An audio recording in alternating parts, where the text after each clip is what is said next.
بسم الله الرحمن الرحيم والصلاة والسلام على رسوله الكريم وعلى آله وصحبه أجمعين.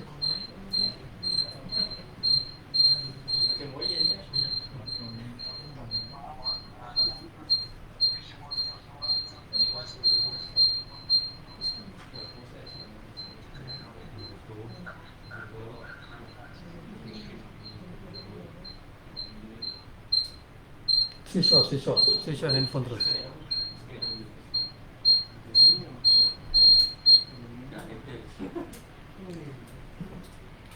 بسم الله الرحمن الرحيم والصلاة والسلام على رسوله الكريم وعلى آله وصحبه أجمعين وعلى من تبعهم بإحسان إلى يوم الدين. قال الله سبحانه وتعالى في كتابه الكريم: أعوذ بالله من الشيطان الرجيم. بسم الله الرحمن الرحيم.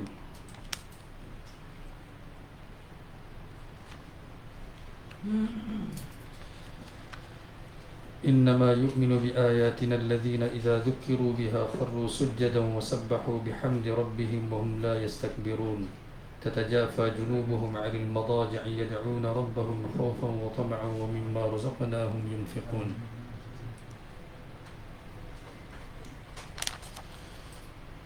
قال النبي صلى الله عليه وسلم: إنما بعثت لأتمم مكارم الأخلاق، أو كما قال صلى الله عليه وسلم. عرضه صلى الله عليه وسلم الدعوة في مواسم الحج وعلى قبائل العرب. عرضه صلى الله عليه وسلم الدعوة على بني عامر وبني محارب. أخرج أبو نعيم في دلائل النبوة عن عبد الله بن كعب بن مالك رضي الله عنهما قال: أقام رسول الله صلى الله عليه وسلم 3 سنين من نبوته مستخفيا، ثم أعلن في الرابعة فدعا 10 سنين يوافي الموسم، يتبع الحاج في منازلهم بعكاظ ومجنة وذي المجاز يدعوهم إلى أن يمنعوه حتى يبلغ رسالة ربه عز وجل ولهم الجنة، فلا يجد أحدا ينصره حتى إنه يسأل عن القبائل ومنازلهم قبيلة قبيلة حتى انتهى إلى بني عامر ابن صعصع، فلم يلقى مع أحد من الأذى قط ما لقي منهم حتى خرج من عندهم وإنهم ليرمونه من ورائه، حتى انتهى إلى بني محارب بن خفصة فوجد فيهم شيخا ابن 100 سنة و20 سنة، فكلمه رسول الله صلى الله عليه وسلم ودعاه إلى الإسلام أن يمنعه حتى يبلغ رسالة ربه. فقال الشيخ: أيها الرجل، قومك أعلم بنبيك، والله لا يؤوب بك رجل إلى أهله إلا آب بشر ما يؤوب به أهل الموسم، فاغن عنا نفسك، وإن أبا لهب لقائم يسمع كلام المحارب. ثم وقف أبو لهب على المحارب فقال: لو كان أهل الموسم كلهم مثلك لترك هذا الذين هو عليه، إنه صابئ كذاب. قال المحارب: أنت والله أعرف به، وابن أخيك ولحمتك. ثم قال المحارب: لعل بي يا أبا عتبة لمما، فإن معنا رجلا من الحي يهتدي لعلاجه. فلم يرجع أبو لهب بشيء غير أنه إذا رآه وقف على حي من أحياء العرب صاح به Abu Lahab innahu sabi'un kazzab. Alhamdulillah, kita apa yang saya bacakan ini saya akan terjemahkan, huraikan kemudian, tapi kita mula balik dengan apa yang kita sambung minggu lepas, perjalanan Nabi sallallahu alaihi wasallam ke Mi'raj. Allah Subhanahu wa taala berfirman dalam Al-Quran: A'udzu billahi minasyaitonir rajim. Subhanalladzi أسرى بعبده ليلا من المسجد الحرام إلى المسجد الأقصى الذي باركنا حوله لنريه من آياتنا إنه هو السميع البصير. Allah Subhanahu wa taala sendiri telah membawa Nabi sallallahu alaihi wasallam daripada Masjidil Haram ke Masjidil Aqsa yang dikelilingnya ataupun dikelilingi oleh keberkatan, yang penuh dengan keberkatan, untuk Allah Subhanahu wa taala menunjuk kepadanya, kepada hamba-Nya iaitu Muhammad sallallahu alaihi wasallam, kebesaran-kebesaran Allah Subhanahu wa taala. Salah satu sebab Allah Subhanahu Wa Taala panggil Rasulullah ke Isra dan Mi'raj, kita dah bincangkan, iaitu kerana Rasulullah sangat tertekan dengan kematian Khadijah radhiyallahu anha, dengan kematian Abu Talib, dengan mereka telah menghalau Nabi sallallahu alaihi wasallam daripada Makkahul Mukarramah, dihalau daripada Taif. Maka Nabi sallallahu alaihi wasallam amat sedih. Dalam kesedihan itu Nabi sallallahu alaihi wasallam terbaring di rumah Ummi Hani, iaitu kakak kepada Ali bin Abi Talib, Ummi Hani bin Abi Talib. Ketika itulah malaikat Jibril alaihissalam telah datang beritahu kepada Rasulullah, ya Rasulullah, Allah telah jemput untuk berjumpa dengan Allah Subhanahu Wa Taala. Kasih Allah Subhanahu Wa Taala kepada Rasulullah. Demi Allah, setiap kali saya buka Haidus Sahabah kan, kita muzakarah ni lain, tapi bila saya baca, saya baru mula baca saya akan menangis. Sebab apa? Rasulullah punya riwayat hidup baginda sallallahu alaihi wasallam ni penuh dengan keperitan, pengorbanan demi umat Nabi Muhammad sallallahu alaihi wasallam. Ayat pertama yang ditulis dalam ni pun arduhu da'wah. Kata Nabi sallallahu alaihi wasallam selepas Nabi pulang daripada Isra Mi'raj, kita dah bicara kan, Nabi tak ada tempat dah, perlindungan tak ada. Mut'im bin Adi bagi perlindungan, tetapi Nabi tak boleh buat apa-apa. Siapa semua tolak dakwah Nabi sallallahu alaihi wasallam. Dimulakan tajuk pun kata, iaitu Rasulullah sallallahu alaihi wasallam pergi minta mana-mana kabilah, sesiapa yang boleh terima Nabi sallallahu alaihi wasallam untuk duduk bersama dengan mereka. Bayangkan betapa peritnya keadaan Nabi sallallahu alaihi wasallam. Nabi akan pergi ke kabilah demi kabilah yang datang mengerjakan haji, dan pergi offer diri Nabi, kata terimalah aku, boleh tak bawa aku balik dengan kamu. Begitu keadaan Nabi sallallahu alaihi wasallam. Setiap kali saya baca, walaupun kisah Nabi atau sahabat, mesti mengalir air mata bila baca seorang lain dengan bila kita sembang. Perkataan tu arduhu, Nabi sallallahu alaihi wasallam pergi offer diri. Nabi akan tanya, kamu daripada mana? Boleh tak kamu bawa saya balik ke tempat kamu? Saya tak akan paksa kamu apa-apa, cuma saya akan laksanakan tanggungjawab saya yang Allah berikan kepada saya. Saya nak dakwah kamu kepada Allah, kepada kebenaran, kepada hak yang Allah Subhanahu Wa Taala telah utuskan aku dengannya, supaya kita semua dapat kejayaan di dunia dan di akhirat. Itu Rasulullah sallallahu alaihi wasallam. Penuh sepanjang hidup Nabi sallallahu alaihi wasallam, Nabi menderita. Sepanjang hidup Nabi sallallahu alaihi wasallam menderita. Maka bila Nabi sallallahu alaihi wasallam pergi ke Mi'raj, Allah Subhanahu Wa Taala bertemu dengan Nabi sallallahu alaihi wasallam. Ketika itu pun, apa yang Nabi sallallahu alaihi wasallam tanya kepada Allah, ya Allah, Engkau jadikan Ibrahim khalilmu, Engkau berikan kepada Nabi Isa AS, dia boleh hidupkan yang dah mati, mayat yang mati. Kau berikan kepada Musa mukjizat, iaitu dia boleh bercakap, kalimullah, dia boleh bercakap dengan Allah. Apakah engkau beri kepada aku ya Allah? Maka Allah Subhanahu Wa Taala berfirman, ya Rasulullah, tidakkah aku telah berikan kepada kamu afdala min dzalika kulli, iaitu setiap kali Allah zukirtu, tidak sesekali disebut namaku kecuali namamu akan disebut bersama dengan nama, sampai bila-bila la ilaha illallah Muhammadur Rasulullah. Tu Allah nak beritahu kepada Rasulullah sallallahu alaihi wasallam betapa Allah sayang kepada Nabi sallallahu alaihi wasallam. Sebab tu Allah turunkan surah Duha, Allah sebut ma wadda'aka rabbuka wa ma qala. Wahai Rasulullah, aku tidak tinggalkan kamu, bukan aku lupakan kamu, sedangkan akhirat kamu lebih akhiratu khairul laka minal ula, sedangkan akhirat kamu lebih baik daripada dunia kamu. Maksudnya dunia kamu adalah tempat yang kamu kena berusaha, kena bersusah. Nabi SAW bila bertemu dengan Nabi Isa AS di langit kedua, Nabi tanya, apakah yang kamu mengetahui akan peristiwa yang akan berlaku sebelum kiamat? Maka disitulah Nabi Isa AS beritahu kepada Rasulullah, ya Rasulullah, akan datang Ya'juj dan Ma'juj, hatta idza futihat Ya'juj wa Ma'juj, kan, wa hum min kulli hadabin yansilun. Mereka akan datang dan mereka akan minum semua air sungai sehingga kering kontang. Dia tak ada makanan minuman lagi, kan. Kemudian dia beritahu, aku akan bawa semua orang ke Tur, ke gunung Tur, ke bukit Tur. Kemudiannya Allah Subhanahu Wa Taala akan berikan penyakit dan matikan mereka. Dan kemudian Allah Subhanahu, bila mereka tahu kata Ya'juj dan Ma'juj dah mati, maka semua akan keluar, akan nampak mayat mereka, kan. Di seluruh dunia penuh dan bau busuk. Kata ketika itu aku akan berdoa kepada Allah Subhanahu Wa Taala, dan Allah Subhanahu Wa Taala akan bersihkan bumi dengan hujan. Akan datang burung-burung yang mana leher mereka seperti unta, iaitu panjang, dan mereka akan datang dan mereka akan ambil semua mayat-mayat Yajuj dan Majuj ni dan akan buang dalam sungai, dan kemudian Allah Subhanahu Wa Taala akan turunkan hujan, Allah akan bersihkan keseluruhannya. Dan daripada saat itu ke saat kiamat adalah seperti seorang perempuan yang masuk untuk bersalin dan kemudian dia mula sakit bersalin dan dia bersalin. So, masuk ke labor room kan, itu saja. Maksudnya dah dekat sangat kiamat. Nabi Isa AS beritahu kepada Rasulullah SAW bahawa dia akan datang nanti untuk menyelamatkan umat Nabi SAW.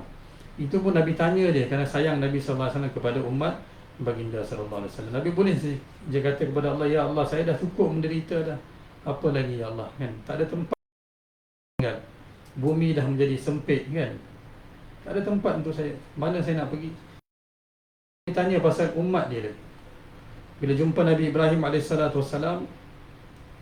Nabi Ibrahim AS kepada Rasulullah, ya Rasulullah, sampaikan salam kepada umatmu dan beritahulah kepada mereka bahawa tanah syurga itu lapang dan subur, pohon-pohonnya adalah subhanallah walhamdulillah wala ilaha illallah wallahu akbar wala hawla wala quwwata illa billah. Itu pun untuk umat Nabi sallallahu alaihi wasallam. Apa sahaja yang Nabi lihat adalah untuk umat Nabi sallallahu alaihi wasallam. Nabi bawa pulang pun solat untuk umat Nabi sallallahu alaihi wasallam. Satu adalah keperluan rohani. Bila kita tertekan, bila dalaman kita tertekan, maka solat. Para sahabat begitu gembira dapat solat kerana perlu apa-apa boleh minta kepada Allah Subhanahu Wa Taala. Dan kedua, untuk fizikal pula, Nabi sallallahu alaihi wasallam bersabda, tidaklah ma marartu bil malaika, tidaklah aku melalui akan malaikat-malaikat kecuali mereka berkata kepada aku, alaika bil hijamah, hendaklah kamu melakukan bekam. Maka Nabi sallallahu alaihi wasallam selepas itu Nabi akan buat bekam, dan bekam ni adalah sunnah Nabi sallallahu alaihi wasallam yang Nabi dapat ketika Nabi pergi ke Mi'raj. Beramallah dengan bekam ni, dia akan buang kotoran. Abdullah bin Zubair, bila Nabi sallallahu alaihi wasallam buat bekam, Nabi berikan kepada dia darah bekam tu. Kaya Abdullah, pergi tanam di tempat yang orang tak tahu, takut orang misuse darah bekam tu. Maka dia keluar, dia minum. Dia balik kepada Rasulullah, ya Rasulullah. Rasulullah tanya mana, dia kata dah, saya dah simpan, buang di tempat yang memang orang tak akan jumpa. Dia kata, kau minum ke? Dia kata, ya Allah. Dia kata, kamu akan mendapat kekuatan yang luar biasa. Bukan Nabi encourage, tapi kerana itu adalah daripada bahagian daripada Nabi SAW.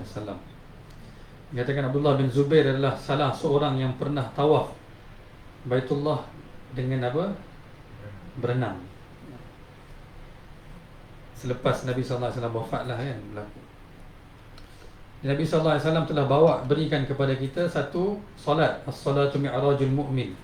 Nabi pergi ke Mi'raj, Nabi bawa Mi'raj untuk kita, iaitu solat. Solat adalah Mi'raj untuk setiap orang. Bayangkan sayang Nabi, seperti mana kita dengar kan di kelas lepas, kata Nabi utamakan orang lain kan. Minum pun susu Nabi bagi kepada semua orang minum dulu, baru Nabi minum.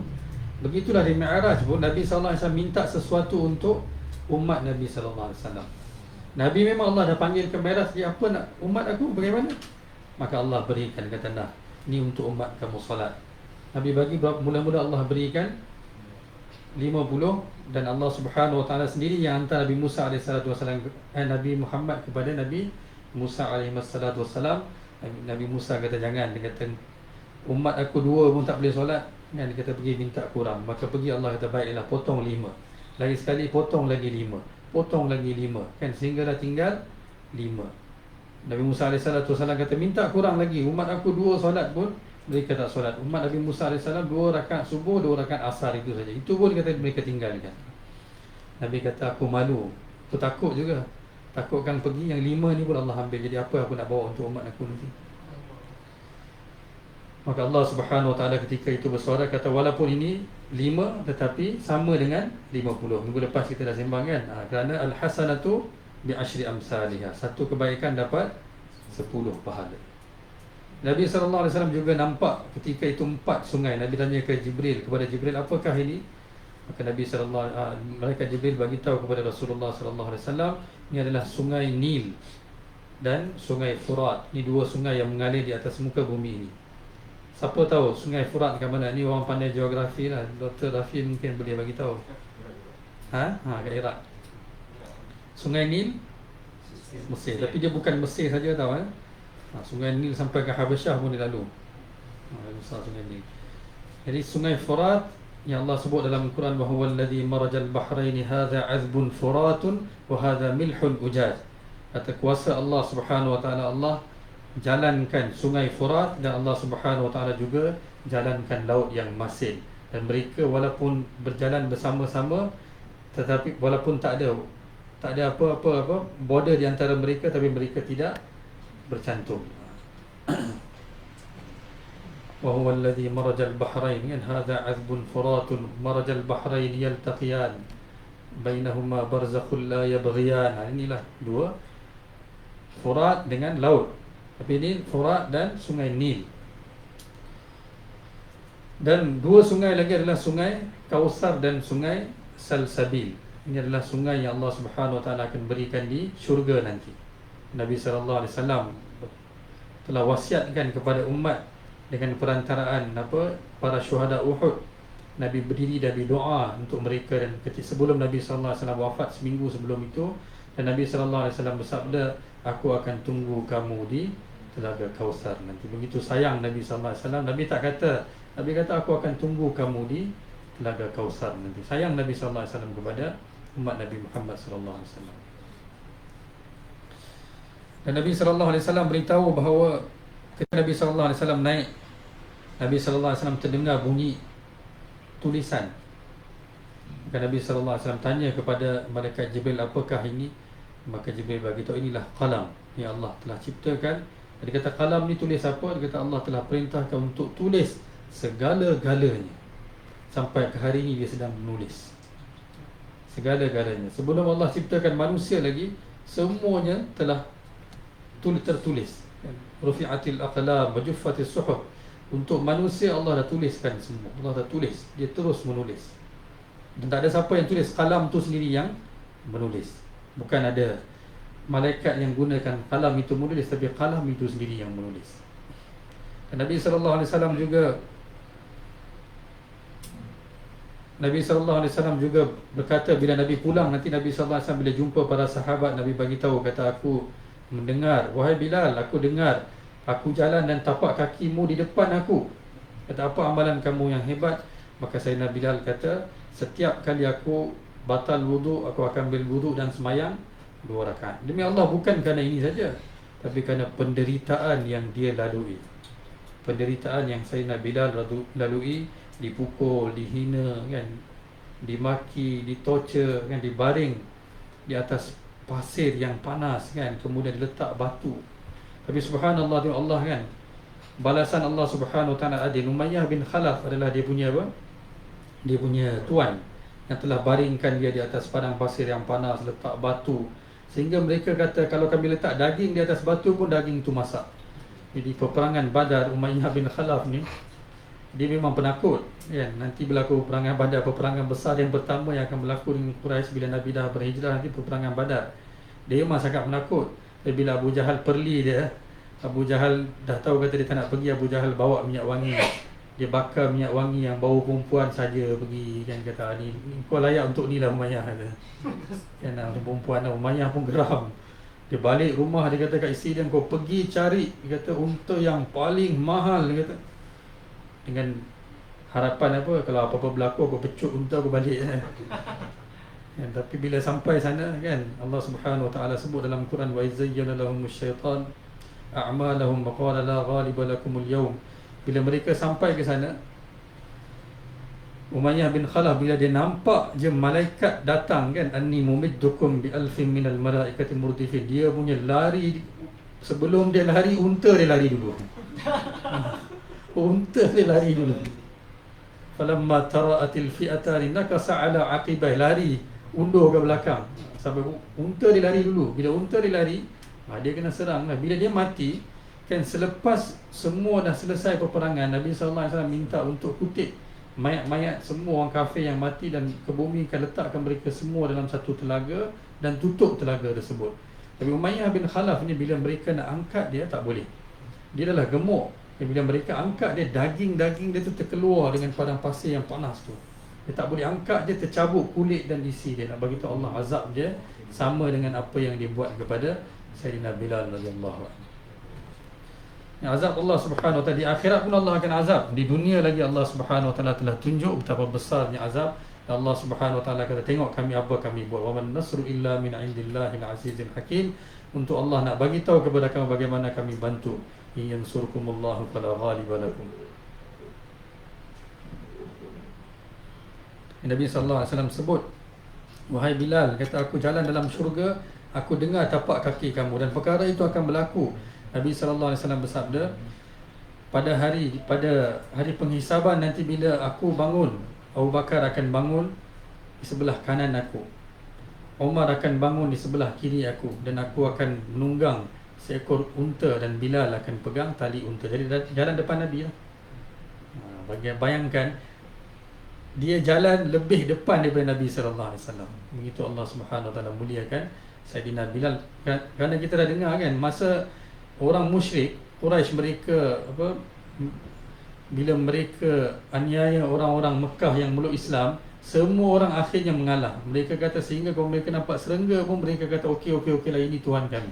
Allah turun ayat, illa man ukriha wa qalbuhu mutmainnun bil iman.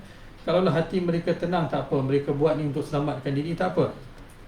Tapi Bilal tak. Dia kata buatlah apa pun. Ahadun ahad, ahadun ahad. Dia kata buatlah apa pun. Yang paling teruk ditorture adalah Bilal. Mereka ikat tali, budak-budak ikat tali, heret dia di padang pasir.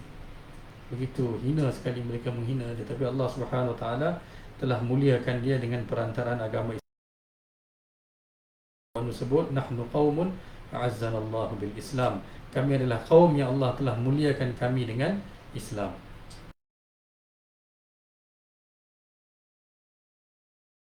Bila Nabi dibawa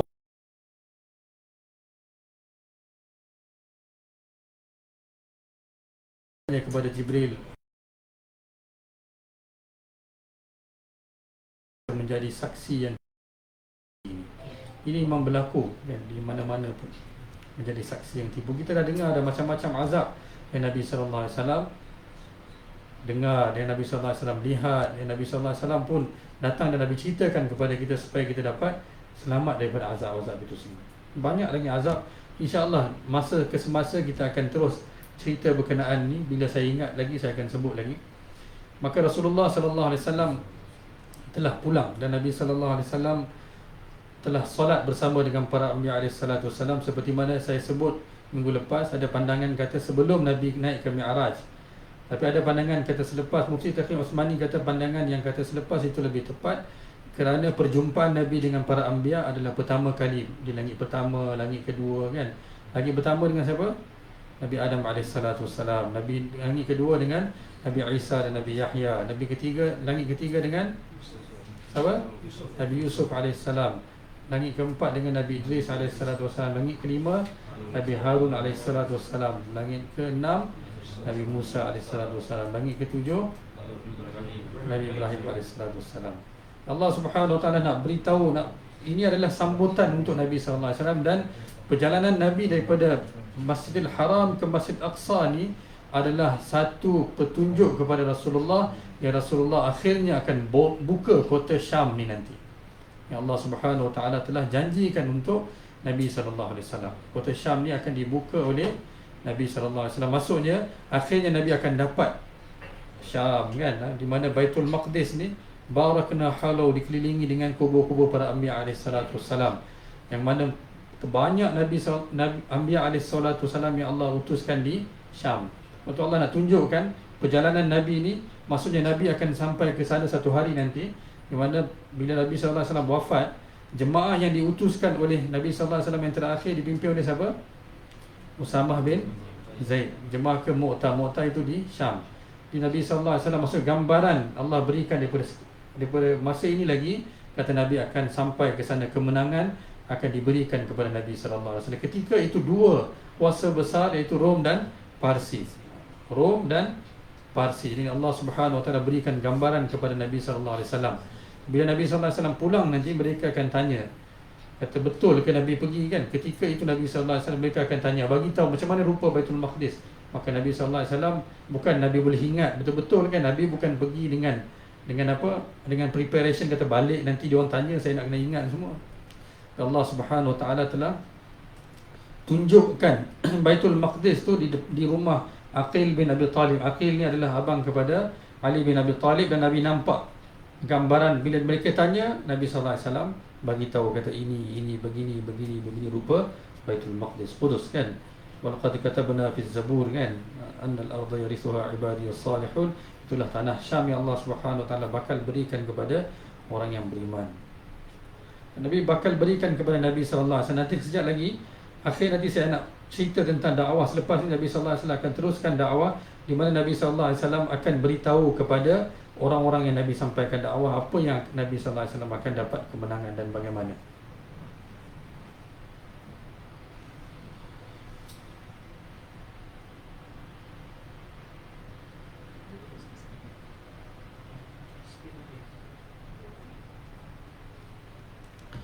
Ya Allah Subhanahu Wa Taala, bila Nabi sallallahu alaihi wasallam pulang kan, Nabi sallallahu alaihi wasallam bagi tahu, kemudian Nabi rehat, dan bila Nabi sallallahu alaihi wasallam terjaga di Masjidil Haram, yang pertama Nabi nampak siapa? Abu Jahal, Firaun umat Nabi sallallahu alaihi wasallam. Dia nampak Nabi lain macam, bertanya, okey ke? Nabi sallallahu alaihi wasallam mana boleh bohong. Nabi tak boleh cakap tipu. Nabi mesti cakap benar. Nabi kata ada perkara besar yang berlaku dengan aku. Maka kata apa? Maka Nabi cerita. Kata Allah Subhanahu Wa Taala telah bawa aku ke Masjidil Aqsa, 2000 km, kurang-kurang pun daripada Masjidil Haram. Lailan, seketika daripada satu malam, bukan 10 malam pun. Lailan tu, tanwin tu dipanggil lil taqlil, untuk sedikit, kecil daripada waktu malam. Dan kemudian daripada situ pergi langit pula. Walaqad ra'ahu nazlatan ukhra 'inda sidratil muntaha, sehingga sidratil muntaha, pokok bidara yang besar kan, indaha jannatul ma'wa, sehingga ke syurga Allah Subhanahu Wa Taala. Indaha walaqad ra'ahu min ayati rabbihil kubra, dan Allah telah tunjuk tanda-tanda kebesaran Taala. Di Abu Jahal dengar pun dah mula kecoh.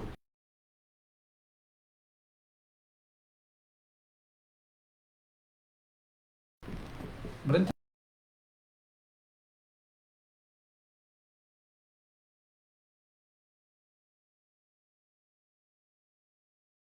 pada awal, tak ada tadi.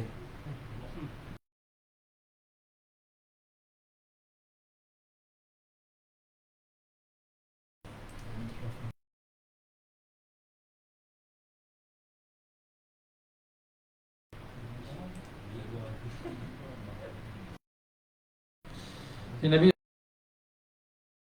cerita sampai kepada Abu Bakar Siddiq radhiyallahu an. Abu Bakar Siddiq radhiyallahu an, dia bagi tahu kepada Abu Bakar, orang yang datang beritahu. Dia kata, wahai Abu Bakar, dia kata, kau tahu tak kawan kau bagi tahu apa malam tadi, daripada Masjidil Haram dia pergi ke Masjidil Aqsa, daripada Masjidil Aqsa dia pergi ke Mi'raj, ke langit, jumpa Allah. Dia tengok itu dan ini, dan dia datang bagi tahu kami. Maka apa Abu Bakar kata? Abu Bakar tak terus kata memang benar. Tak. Abu Bakar kata, kalau Nabi yang beritahu, kalau yang beritahu itu adalah Muhammad sallallahu alaihi wasallam, maka benar. Sebab tak nak orang fitnah, kata Abu Bakar ni, dengar apa pun dia percaya je. Tapi kalaulah, mana tahu kau bohong, tapi kalaulah yang cakap ni adalah Rasulullah, maka benar. Maka daripada situlah Abu Bakar bagi tahu, dia diberi gelaran As-Siddiq. Ketika itulah Abu Bakar Siddiq diberi gelaran As-Siddiq oleh Nabi sallallahu alaihi wasallam, kerana dia tanpa meragui, tanpa tanya apa-apa. Sebab itulah Nabi sallallahu alaihi wasallam pernah bersabda, ketika Sayyidina Umar radhiyallahu anhu ada bertengkar dengan Sayyidina Abu Bakar radhiyallahu anhu dengan Umar, maka Sayyidina Abu Bakar datang jumpa Rasulullah, kata, ya Rasulullah, saya tersilap cakap, Umar terasa, saya dah minta ampun tapi dia tak nak maafkan. Nabi sallallahu alaihi wasallam kata, ghafarallahu laka ya Abu Bakar, kata Allah dah ampunkan kau Abu Bakar. Bila Umar dah mula menyesal, Umar datang nak beritahu Abu Bakar yang saya dah maafkan. Nabi palingkan muka Nabi sallallahu alaihi wasallam daripada Umar radhiyallahu anhu. Nabi kata, tak boleh kau biarkan aku dengan kawan aku. Dia kata, dialah seorang yang mana bila semua kamu tolak, reject aku, dia seorang yang telah menerima aku. Ketika semua orang yang telah menolak aku, Abu Bakar seoranglah ketika itu telah menerima aku. Dan dia buktikan, Abu Bakar radhiyallahu anhu buktikan perkara itu, yang Abu Bakar sangat sayang kepada Nabi sallallahu alaihi wasallam. Maka sampailah kita kepada apa yang saya bacakan tadi daripada Hayatus Sahabah. Maka Nabi sallallahu alaihi wasallam mula berdakwah kepada kabilah-kabilah yang datang menunaikan haji. Tujuan Nabi SAW berdakwah adalah untuk meminta mereka memberi tempat untuk Nabi SAW hidup, duduk dengan mereka. Begitu teruk sekali keadaan Nabi. Tapi boleh je Nabi SAW beritahu, ya Allah saya surrender. Tak boleh dah, susah sangat ya Allah. Bila nak jadi jutawan ni kan, zaman sekarang itulah, bila nak jadi jutawan ni. Nabi boleh je kata, ya Allah bila ni, Allah Subhanahu Wa Taala akan sabar, inna nasrallahi qarib. Tapi Nabi tak mengeluh. Nabi kata baiklah, Nabi pergi. Nabi Rasulullah yang Allah telah bawa ke Mi'raj, Nabi dapat kekuatan balik dan Nabi teruskan dakwah. Maka apa yang saya bacakan tadi, kata Nabi SAW akan pergi ke Mina, dan Nabi SAW akan pergi ke kabilah dan untuk beritahu kepada mereka. Sekali Nabi SAW sampai kepada Bani Amir ibni Sa'sa'ah, dan Nabi SAW dan para rawi berkata bahawa tidak ada satu kabilah pun yang lebih menyakiti Nabi SAW melebihi kabilah Bani Amir ni. Mereka telah menyakiti Nabi SAW dan menghalau Nabi SAW dengan baling batu dan keluarkan Nabi dari situ. Kemudian Nabi SAW jumpa dengan Bani Muharib bin Khasafah, dan Nabi SAW jumpa pula di kalangan mereka seorang tua, kan, dengan harapan orang tua. Mungkin orang muda tak faham, orang tua faham. Umur dah 120 tahun. Maka bila Nabi SAW cakap dengan dia, Nabi beri dakwah kepada dan Islam, maka dia kata, dia telah tolak. Dia kata, wahai lelaki, wahai pemuda. Walaupun Nabi ketika itu dah 50 lebih, tapi janggut Nabi masa itu hitam lagi. Dia kata, wahai orang muda, dia kata, kalaulah engkau benar, kita takkan kaum kau tolak engkau, takkan kaum kau reject engkau. Dia kata, kalaulah ada sesiapa yang bawa engkau pulang ke kabilah mereka selepas haji, mereka bawa perkara yang paling buruk, paling jahat pulang ke kabilah mereka. Begitu jahat sekali kata-kata dia. Dan ketika itulah ada seorang tua pula di belakang, seorang tua lain. Nabi orang muda dia, rawi ni kata Nabi seorang muda, dia kata orang tua ni di belakang, dan dia kata, ha memang, dia kata dia ni memang, dia kata jangan dengar cakap dia seorang ahli sihir, dia penipu. Dan rawi berkata orang itu diikat 2 tocang di belakang dia. Dan rawi beritahu siapa dia? Abu Lahab, Abdul Uzza, bapa saudara Nabi SAW. Jadi bila Nabi bagi dakwah, dia akan duduk jauh, dia tunggu. Bila Nabi bagi dakwah, jangan dengar penipu ni, kata. Orang tanya siapa, kata ni anak saudara aku sendiri, dia ahli sihir, jangan dengar. Maka orang tua ni kata kalaulah, dan Abu Lahab kata kepada orang tua ni, kalaulah semua orang yang datang haji ni sama seperti engkau wahai pakcik, maka dah lama dah Muhammad tinggalkan agama dia. Maksud dia sokong orang tua dia cakap begitu kepada Rasulullah SAW. Nabi SAW teruskan dakwah Nabi SAW. Dan ada satu riwayat kata Nabi SAW pergi kepada Bani Abs. Ini pun diriwayatkan dalam hadis sahabah juga, bersama dengan Zaid bin Harithah, anak angkat Nabi SAW. Nabi naik unta, dia duduk belakang Nabi SAW. Maka Nabi SAW telah dakwah mereka, dan mereka mula kata, betul juga apa yang dikatakan oleh Nabi SAW ni. Kalau kita terima, kita akan dapat kedudukan, kan?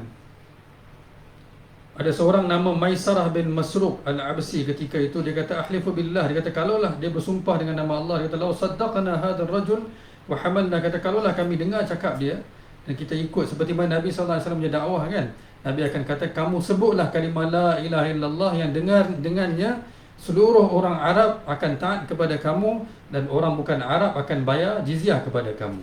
Maka bila dia dengar tu, Maisarah kata, oh bagus ni, kan? Maka Maisarah kata, bagus kata-kata kamu, tapi mungkin walakin qaumi yukhalifunani, mereka mungkin akan tolak. Maka Nabi SAW pun telah pergi kepada tempat lain dan Nabi SAW tunggu. Sehinggalah Maisarah dia pergi jumpa seorang alim Yahudi ketika itu, dan ditanya kepada mereka selepas tu, famalu ila yahud fa akhraju sifran lahum fa wada'u thumma darasu. Dan kemudian orang Yahudi ni buka kitab dia. Bila dia balik, Maisarah kata bila dia balik daripada haji itu, dia jumpa ulama Yahudi buka kitab dia. Dia kata siapa? Okey, dia kata, kemudian dia bacakan zikr Rasulullah sallallahu alaihi wasallam, kata yang akan datang Rasul ni seorang nabi yang ummi, orang Arab. Dia akan naik seekor, dia akan menunggang unta, dan dia akan makan makanan yang sedikit, yang keras, bukan makanan yang mewah. Dia tak tinggi dan tak rendah, dan rambutnya tak lurus dan tak kerinting. Dan begitu juga warnanya, putih, kemerahan. Dia kata kalau itu yang kamu lihat, maka itu memang Nabi akhir zaman. Dan kalaulah kamu terima dakwah dia dan dia kata pergi fa'jibuhu wadkhulu fi dini. Dia kata kalaulah kamu ikut, maka dia kata pergilah dan ikutlah agama dia. Tapi dia kata tetapi kalau kamu tidak ikut, maka kamu akan berada dalam azab yang besar. Tapi dia kata, Maisarah kata, maka mereka kata baiklah, nanti tahun depan haji kita pergilah. Tapi tahun depan mereka tak dapat pergi haji, ada halangan. Maka Maisarah ni akhirnya dijumpa Rasulullah sallallahu alaihi wasallam ketika Hajjatul Wida'. Lepas Nabi dah berhijrah kan, masa tu dia tanya kepada Rasulullah, dia kata ingat tak saya? Rasulullah kata ingat. Maka dia kata apa yang jadi dengan mereka-mereka yang kabilah saya semua dah mati. Nabi kata kalau mereka mati selain daripada agama Islam, fahuwa finnar, maka mereka berada di dalam api neraka. Maka ketika itu Maisarah kata alhamdulillahilladzi anqadhani. Dan dia kata maha suci Allah, segala puji bagi Allah yang telah menyelamatkan aku daripada api neraka. Dan maka dia telah masuk Islam, dan Islamnya dengan baik, maksudnya dia meluk Islam. Dan Abu Bakar sayang dia dan memberi kedudukan kepada dia. Ada satu cerita di sini dalam ni, dalam banyak-banyak cerita, iaitu bila Nabi SAW dakwah kepada kabilah Bani Syaiban, Abu Bakar Siddiq radhiyallahu anhu, seperti mana kita belajar sebelum ni, dia memang pandai tentang keturunan. Dia jumpa siapa, dia boleh bagi tahu dia anak siapa, tapi bukan dengan muka, dia tanya dulu. Bila mereka bagi tahu kami daripada kabilah Syaiban, dia akan bagi tahu, dia kata kepada Rasulullah, ini fulan, ni fulan, ni fulan. Seperti mana saya sebut, Nabi tengah cari-cari siapa yang boleh bagi protection, siapa yang boleh bagi tempat tinggal untuk Rasulullah, supaya Nabi sallallahu alaihi wasallam dapat teruskan dakwah Nabi sallallahu alaihi wasallam. Maka ni diriwayatkan oleh Ali bin Abi Talib. Maka Nabi sallallahu alaihi wasallam telah pergi jumpa kabilah-kabilah Arab. Dikata sekali itu Abu Bakar bersama dengan Nabi sallallahu alaihi wasallam kan, sampai ke Mina. Dan Nabi sallallahu alaihi wasallam duduk dan Nabi sallallahu alaihi wasallam sampaikan. Bila sampai, Nabi tanya kepada Abu Bakar, siapa ni? Abu Bakar tanya dia, kata siapa kamu? Bila dia bagi tahu, maka dia kata faqala mimmanil qaum, kamu kaum mana? Abu Bakar dapat clue je, Abu Bakar akan bagi tahu kepada Rasulullah, ni kaum yang baik ni. Mereka berpelajaran, mereka ada kedudukan, mereka ada kekuatan, mereka ada kekuatan daripada segi army mereka, force mereka, semua mereka ada. Maka Abu Bakar radhiyallahu anhu telah ke depan dan dia memberi salam. Faqala lahum Abu Bakar mimmanil qaum, qalu nahnu banu Syaiban bin Sa'labah. Mereka kata kami Syaiban bin Sa'labah. Maka Nabi sallallahu alaihi wasallam telah ke depan dan Nabi sallallahu alaihi wasallam kata, Nabi mula dakwah mereka. Ketua mereka adalah Hani bin Qabisah. Dia dengar. Dan Al-Musanna ibn Harithah ni adalah dia punya army punya leader kan ketika itu. Mereka dengar dan mereka mula suka dengan dakwah Nabi sallallahu alaihi wasallam. Tapi akhirnya mereka kata kami kena mesyuarat dulu. Dan kedua, dia kata kami ni ada ikatan, iaitu kami ada perjanjian dengan orang Arab untuk tidak memihak mana-mana kabilah. Banu Syaiban ni kata. Dan kedua, kami ada juga perjanjian dengan Kisra. Kisra ni adalah raja Parsi. Kisra. Untuk kami tidak memihak mana-mana kabilah Arab. Jadi kata susah juga. Ini komando dia kata, Musanna ni kata. Al-Musanna bin Harithah kata boleh, tapi dia kata bagaimana? Dia kata memang kami ni dah kekuatan, siapa pun tak lawan kami. Nabi dah suka lah.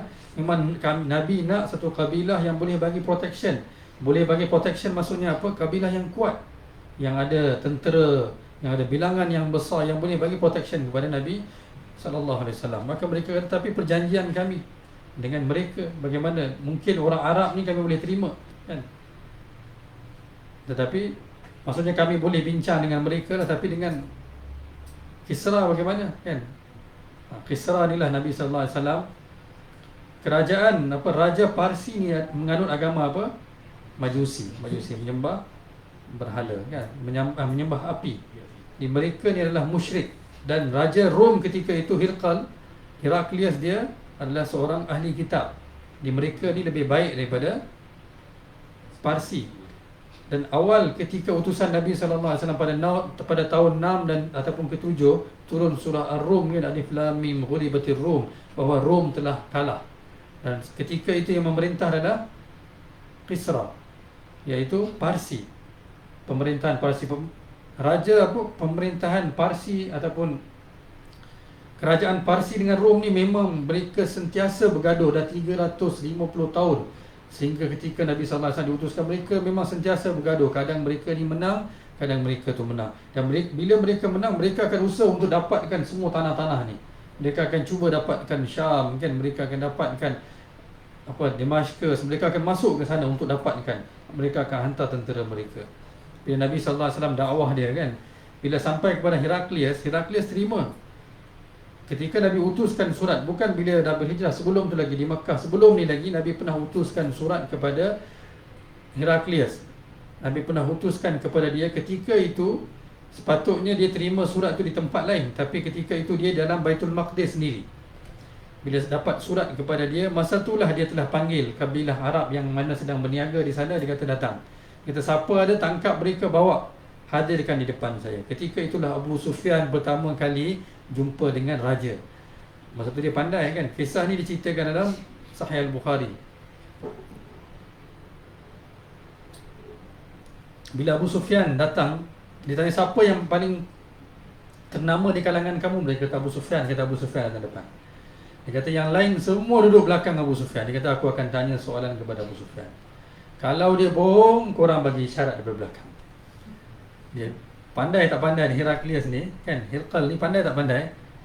Dia kata korang duduk belakang semua, aku akan tanya soalan kepada Abu Sufyan tentang Rasul yang utuskan surat. Kata dia tanya Abu Sufyan, bagaimana dia? Dia kata dia seorang yang bercakap benar ke pendusta? Benar.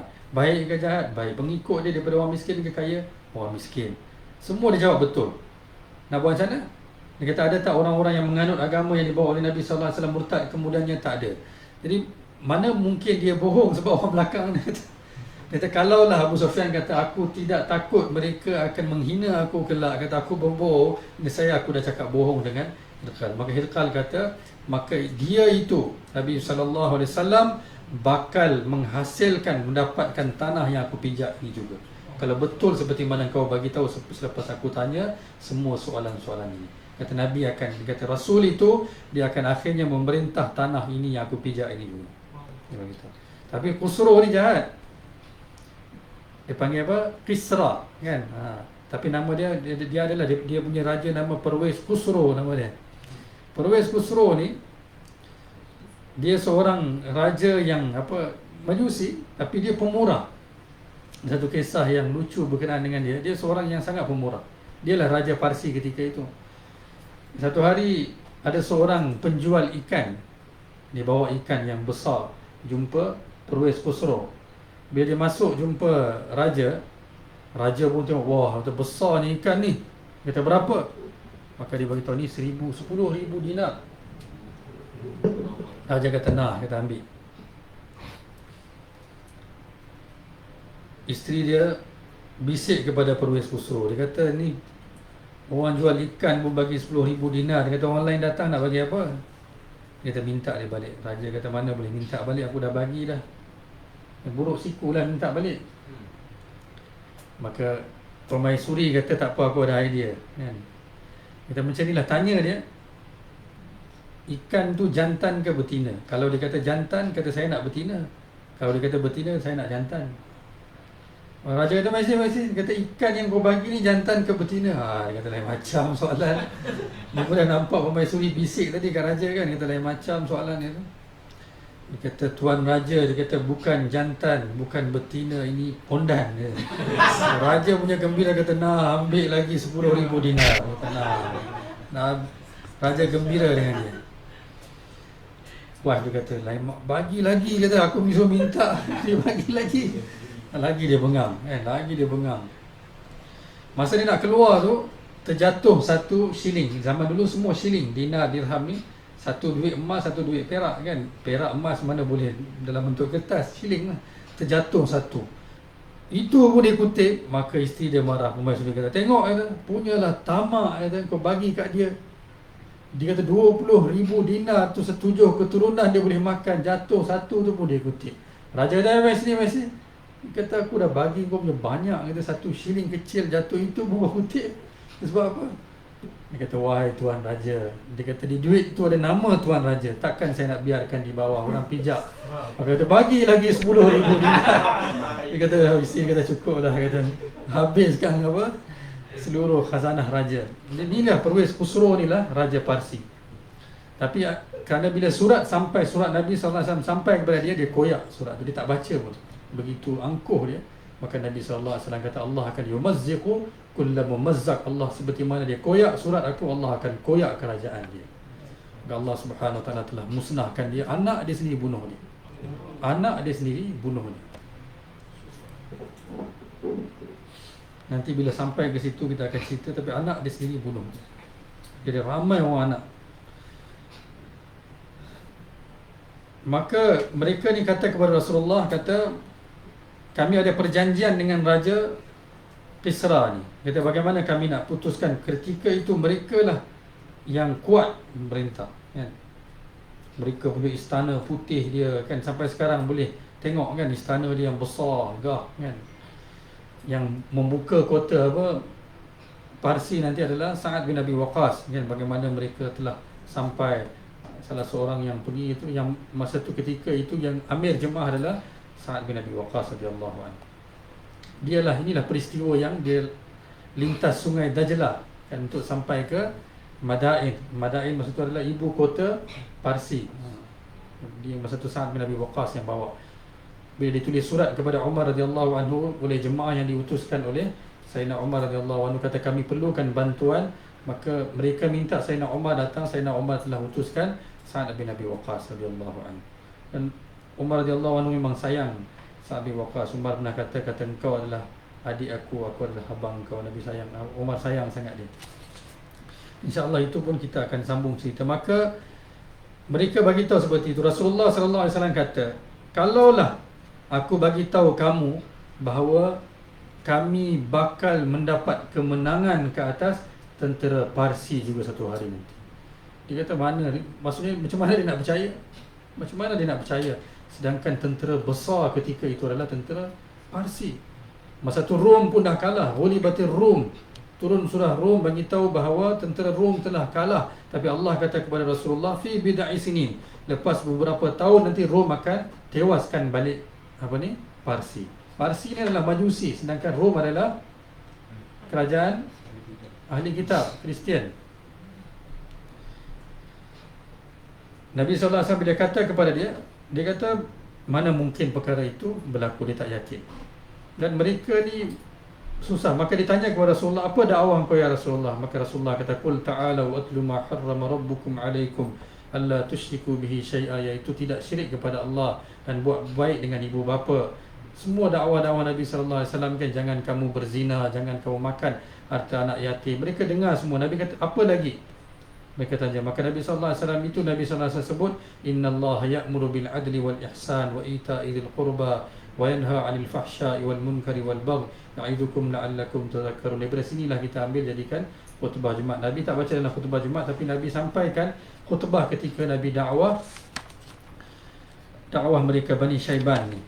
Nabi sampaikan dakwah, tapi mereka tidak juga menerima dakwah Nabi SAW. Dan begitu juga Nabi SAW telah dakwah Kinda, kan, kabilah Kinda. Mereka ni pun kata, mereka dengar, mereka kata, okeylah, kami boleh terima ya Rasulullah, tapi esok-esok nanti bila engkau dapat kemenangan nanti, okeylah engkau jadi ketua, tapi bila engkau dah wafat nanti bagaimana? Maka Rasulullah SAW kata, innal arda yurisuha man yasha'u min ibadihi, kata Allah akan berikan kepada siapa yang Allah kehendaki. Maka mereka kata, mana boleh macam tu, kami nak tolong kau, kemudiannya kau akan berikan kepada orang lain. Mereka pun tolak Nabi SAW. Ini basically siapa sahaja yang Nabi SAW pergi bagi tahu mereka, qulu la ilaha illallah tuflihu, yang kita kerap kali dengar, mereka ni semua akan tolak dakwah Nabi SAW dengan pelbagai alasan. Ada satu kabilah yang Nabi SAW pergi ketika Nabi SAW dakwah mereka, dan mereka telah salah satu ketua dia, saya baru baca nama tadi, saya tak ingat muka surat mana. Tapi bila Nabi SAW dakwah dia telah halau Nabi SAW. Dia kata, engkau tak ada orang lain ke? Dia kata. Maka bila Nabi SAW naik unta, Nabi beredar daripada situ, dia telah ambil kayu dan dia telah cucuk perut unta tu. Maka unta tu telah melompat dan Nabi sallallahu alaihi wasallam terpelanting, Nabi sallallahu alaihi wasallam jatuh ke bawah dan mereka telah ludah muka Nabi sallallahu alaihi wasallam. Ketika itulah bila Nabi sallallahu alaihi wasallam pulang, Zainab radhiyallahu anha lihat Nabi dan dia menangis. Nabi sallallahu alaihi wasallam kata, jangan menangis, kata sesungguhnya agama yang dibawa oleh bapamu satu hari nanti akan sampai ke setiap tempat, ke rumah papan, ke rumah di bandar dan di kampung, ke setiap tempat Allah Subhanahu Wa Taala akan sampaikan. Ini pengorbanan Nabi sallallahu alaihi wasallam. Ketika inilah Nabi sallallahu alaihi wasallam akan jumpa dengan kabilah yang datang daripada Madinatul Munawwarah. Allah Subhanahu Wa Taala minta Nabi sallallahu alaihi wasallam buat usaha, dan setiap usaha yang Nabi sallallahu alaihi wasallam jalankan tanpa Nabi mengeluh, tanpa Nabi mengalah, dan Nabi jalan berterusan. Allah Subhanahu Wa Taala berikan Nabi sallallahu alaihi wasallam kekuatan, walaupun bayangkan tak ada sesiapa pun. Allah nak ajar Nabi sallallahu alaihi wasallam, kata cukuplah. Allah kan ada, alaihissallahu bikafin abdah. Allah seorang cukup untuk bantu kamu. Allah Subhanahu Wa Taala sendiri akan bantu kamu, dan Allah akan berikan kemenangan kepada kamu, dan Allah telah buktikan. Tapi seluruh kehidupan Nabi sallallahu alaihi wasallam penuh dengan penderitaan, dan Nabi sallallahu alaihi wasallam diriwayatkan oleh Aisyah sendiri, kata Nabi tak pernah makan kenyang sekalipun. Setiap hari. Seperti mana saya sebut, Nabi baru balik daripada Taif, dia lontar batu, kan Allah panggil Nabi ke Mi'raj, balik lagi Nabi pergi dakwah lagi, di mereka hina Nabi, baling batu lagi, baling pasir lagi, kan Nabi jatuh lagi. Itu usaha Nabi sallallahu alaihi wasallam. Nabi tak mengeluh, Nabi buat berterusan. Inilah pelajaran, pengajaran untuk kita, supaya kita jangan kita mengalah, jangan kita mengeluh, jangan kita kata dahlah, bila Allah nak bantu saya, bila saya nak jadi kaya. Itulah, itu saja kita, bila lah nak jadi jutawan, kan. Kalau nak, malaikat offer Nabi sallallahu alaihi wasallam, kami boleh jadikan gunung ganang emas dan perak, tapi Nabi pilih untuk hidup miskin, kan. Supaya Nabi sallallahu alaihi wasallam kata, supaya dapat aku makan satu hari aku bersyukur, dan aku tak dapat makan satu hari aku bersabar. Itu Nabi sallallahu alaihi wasallam. Inilah kita belajar supaya kita tak mengeluh, kan. Kehidupan Nabi, sebab tu saya kata setiap kali saya baca, saya tak tahu nak bagi tahu arduhu, maksud Nabi offer diri Nabi kepada mereka, menunjukkan Nabi sallallahu alaihi wasallam tak ada sesiapa pun. Nabi minta tolonglah, boleh tak bagi tempat sedikit untuk saya, boleh tak bantu saya supaya saya dapat sampaikan dakwah. Jadi mudah-mudahan Allah Subhanahu Wa Taala berikan kita juga taufik untuk teruskan balighu anni walau ayah, untuk sampaikan ala falyuballigh asyahidul ghaib, sehinggalah akhir hayat kita, kan, supaya Allah Subhanahu Wa Taala bangkitkan kita, kita dapat jumpa dengan Nabi sallallahu alaihi wasallam, jumpa dengan para sahabat radhiyallahu alaihim ajma'in, minum daripada telaga Kausar, yang mana selepas itu kita tak akan dahaga lagi. Daripada tadi saya dahaga saja, tapi insya-Allah kita semoga, mudah-mudahan Allah Subhanahu Wa Taala temukan kita dengan Nabi sallallahu alaihi wasallam. Banyakkan selawat kepada Nabi sallallahu alaihi wasallam. Orang yang banyak selawat ni, dia akan ada hubungan dengan Nabi sallallahu alaihi wasallam. Jadi bila ada hubungan dengan Nabi, barulah kita akan ada cinta untuk mentaati setiap sabdaan Nabi sallallahu alaihi wasallam. Ustaz saya bagi tahu sebelum saya mengajar hadis dulu, dia kata banyakkan selawat, sekurang-kurangnya 1000 kali selawat setiap hari, supaya ada hubungan dengan Nabi, barulah kita boleh faham hadis Nabi sallallahu alaihi wasallam. Kalau tidak, hati yang gelap, kan, tak akan faham, tak akan dapat cahaya. Seperti mana Imam Syafi'i katakan, syakautu ila waqi'in su'a hifzi, kata aku mengadu kepada guruku akan lemahnya ingatan aku, fa'usani ila tarkil ma'asi, dia kata bahawa tinggalkanlah maksiat, fa innal ilma nurun min ilahi wa nurullahi la yuhda li'asi, kata sesungguhnya ilmu agama ni adalah nur daripada Allah, Allah tak berikan kepada orang yang buat maksiat. Banyakkan selawat, banyakkan istighfar, mudah-mudahan Allah Subhanahu Wa Taala terima. Dan insya-Allah kita akan sambung lagi minggu depan dakwah Nabi sallallahu alaihi wasallam kepada kabilah yang datang daripada Yathrib, dan bagaimana Nabi sallallahu alaihi wasallam dakwah mereka dan siapa mereka, dan begitu juga kaum-kaum Yahudi yang menetap di Madinatul Munawwarah. Allah Subhanahu Wa Taala telah pilih tempat itu untuk baginda sallallahu alaihi wasallam. Itu saja. Subhanallah bihamdi, subhanakallahumma wa bihamdika, nasyhadu an la ilaha illa anta, nastaghfiruka wa natubu ilaik.